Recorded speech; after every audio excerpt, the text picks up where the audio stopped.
మనమైతే సొరంగాల దగ్గరికి రావడం జరిగింది. దక్షిణ ఉమామహేశ్వర టెంపుల్ ఇది. ఇది పెద్ద కొండ. 4 సొరంగాలు ఉంటాయి. ఈ సొరంగాలు ఇది పక్కన శిలా పథకం, శివుని పథకం ఉంటుంది. ఇది అడ్డారాయి. ఇది లోపల మొత్తం బయటికి వెడల్పు ఉంటుంది, లోపలికి వెతుకు సన్నంగా ఉంటుంది, లోపల చీకటి ఉంటుంది.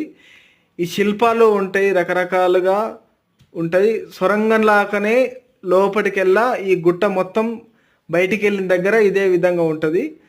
3వ సొరంగం నుంచి 4వ సొరంగం పోయిన దగ్గర ఇదే విధంగా లోపల సొరికెలాగా ఉంటుంది. చూడూరి ఎలా ఉంటుందో లోపలికి. ఇంకో మొత్తం చిమ్మ చీకటిగా ఉంది. ఈ చిన్న చిన్నవి గుర్తింపుగా పెట్టిన స్వాములు ఇది.